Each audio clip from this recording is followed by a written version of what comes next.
everybody, welcome back to the channel. Make yourself at home. Today we're going to have a look at a video that was suggested to me by a long-term contributor to my comment section, Mr. OsvaldoGreco. Thanks, Oz. Before we have a look at that, I just, as always, want to show my appreciation to my patrons. Massive thanks to my amazing patrons, including new patrons Chris Kelling and David Cooley, John Bunker, Sky Wizardless, and my newest patron TC Lucas. Thank you, each and every one of you. So back to Osvaldo's recommendation. This is a channel called Pyramid Theory, and he's going to tell us all about why the Earth is a pyramid. Hope you're all ready to learn, and I suggest some facepalm protection as well. Roll VT. Hello everybody, and thank you for tuning in. If you will just give me a few minutes of your time, I will convince you of the Pyramid Earth theory. Okay, you have my attention. Convince me. The pyramidal shape of the Earth was first noticed by the ancient Egyptians. Well, obviously we know the Egyptians built pyramids, but not quite sure what that has to do with the shape of the Earth. Shrouds of such information were found in several tombs. Shrouds of information? You're going to show us? As the Egyptians expanded their empire northward, they soon discovered ley lines that went through the Earth. They marked these on several maps. Did they? So you're not going to show us these shrouds of information, and you're not going to show us these Egyptian maps then with ley lines? This is an accepted fact. And you're going to show us some evidence of this accepted fact? Or not? A second incidence of these lines being noticed was in the 1400s by Spanish explorer Cesar Chavez Mojendo, as he crossed the Greenwich time zone to come into the New World. First of all, it's Greenwich, not Greenwich. And secondly, I doubt they knew anything about it in the 1400s, as the Greenwich Meridian was declared in 1884. There is nothing special about Greenwich. It's just the position that was decided upon to take as convention, based on the fact that there was a Greenwich Observatory there. He discovered one thing, another set of lines clearly visible on the ocean. Visible lines on the ocean? I doubt it. Hands up everyone watching this video who has seen one of these visible lines on the ocean. Okay? None. And I counted them twice to be sure. These lines also intersected other ley lines, and when combined with the Mongols' ley lines, show a pyramidal shape. If you take a map, draw lines on it, you could draw any lines on it you wanted to. Meaningless. Now you may be asking yourself, if the Earth is a pyramid, then why are photos of the Earth and live videos streamed from the ISS show a round globe? If the Earth is a pyramid, then why are Oh.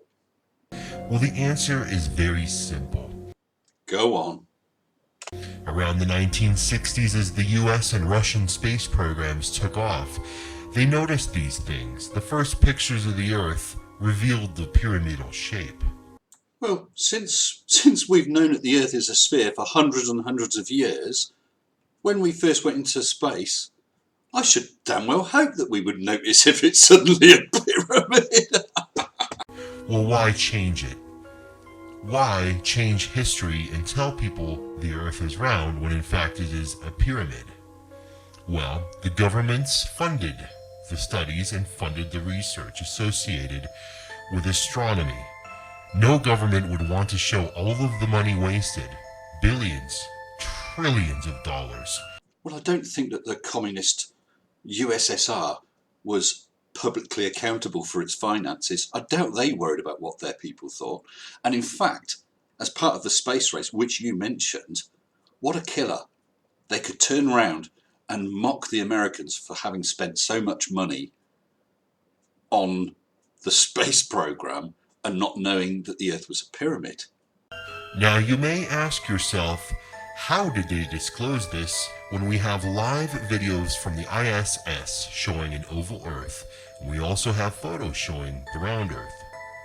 Well, the answer is simple, and it's an old answer.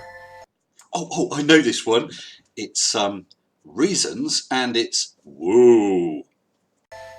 Mirrors.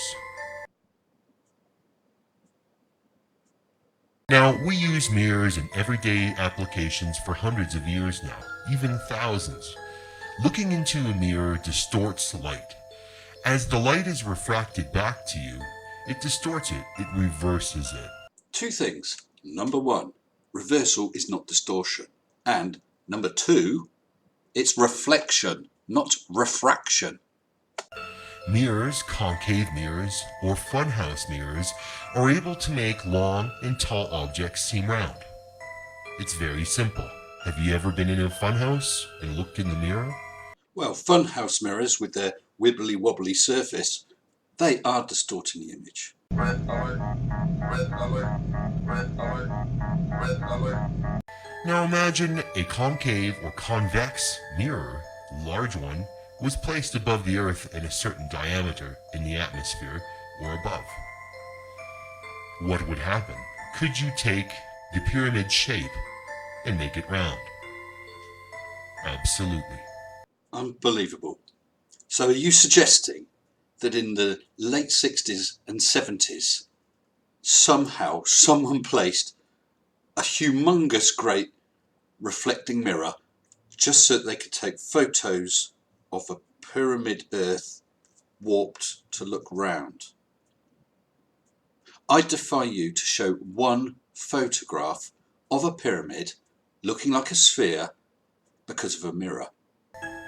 And now you wonder, why a pyramid if God does not build in straight lines?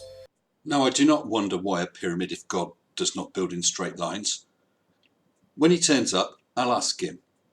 Move on. Well, very simple. If you look into history between the Aztecs, the Mayans, and the ancient Egyptians, the first civilizations on Earth, Well, what the hell is a civilization? they were able to construct pyramids. Why a pyramid without a basic understanding of mathematics, trigonometry, geometry? You don't need any of that in order to construct a pyramid. You just make each layer a little smaller than the layer below. But actually, the Egyptians were good at math. Why? Because they were visited. Most likely by an advanced race. Were they?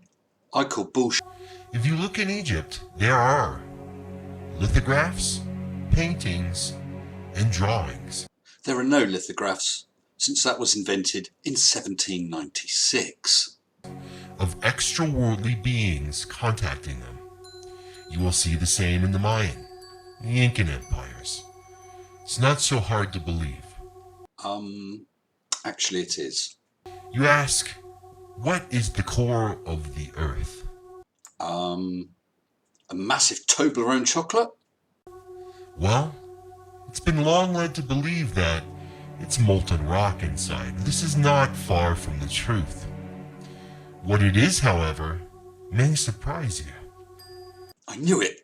Basic science says that when I really don't think you want to invoke basic science right now. Basic science says that when Red alert, red alert, red alert, red alert. Basic science says that when rocks, sand, or earth in general is melted or heated to a degree where it becomes a liquid, it becomes silicone. It becomes what? Silicone.